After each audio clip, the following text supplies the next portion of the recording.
A lie doesn't silence you, it amplifies you. And that is the most terrifying thing about it. There was something different about this frog's croak. Everyone in the pond noticed it. Loud, confident, the kind of voice that made other frogs stop mid-swim and listen. The kind of voice that filled the entire pond without even trying. But here's the thing nobody knew. It wasn't always like that. And the way it got that way is something no frog in the pond would ever admit to. The frog was young when it started, new to the pond, sitting at the edge of a conversation between older, more respected frogs. The kind who had jumped farther, lived longer, carried themselves like frogs who had already figured something out. One of them looked at him and asked, "Have you crossed the northern stream?" The northern stream, dangerous, wide, the kind of crossing that every young frog dreamed about and most never attempted. The crossing that separated the frogs who had truly lived from the ones still standing at the edge. He had not crossed it.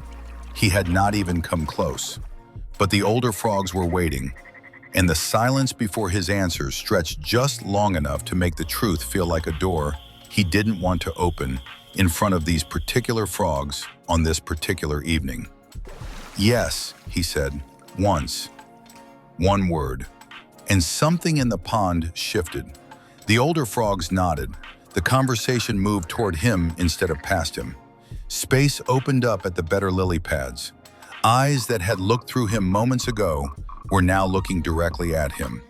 He told himself, just this once, never again. But he had no idea what that one word had just set in motion. Here is what nobody tells you about a lie.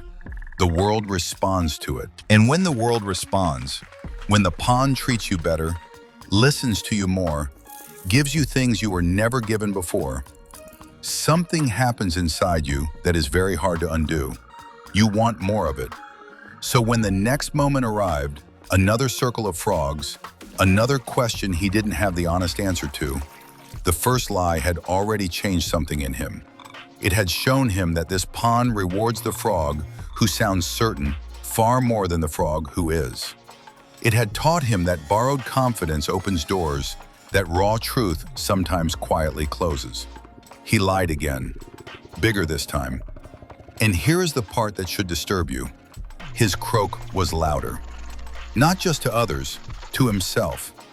Every time he repeated a story that wasn't real, his memory slowly, silently began replacing the original. Every time he described the northern stream crossing in detail, the cold current, the rocks, the exact way the water moved, a version of himself that had actually been there started to feel more real than the frog who hadn't. He began to believe his own lies, and because he believed them, others believed them even more.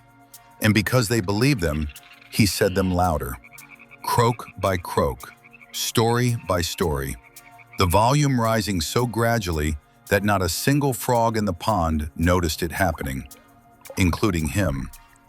This is what he didn't know, what he couldn't see. There was something buried in the very first lie, something he planted without realizing, that was always going to surface, always going to find its way back up, no matter how loud the croak got. The afternoon it happened was ordinary in every way. A young frog arrived at the pond who had actually crossed the northern stream, who knew every rock by name, every current by feeling, every exact detail that can only live inside a frog who was truly, physically, undeniably there. The circle formed naturally, the questions came, and the frog with the loudest croak in the pond sat perfectly, completely still, because the truth and the lie were finally in the same place, and they did not match, not even close. He said nothing, and that silence, that one total, absolute silence, echoed louder than every croak that came before it. The pond didn't need to say a word, neither did anyone else.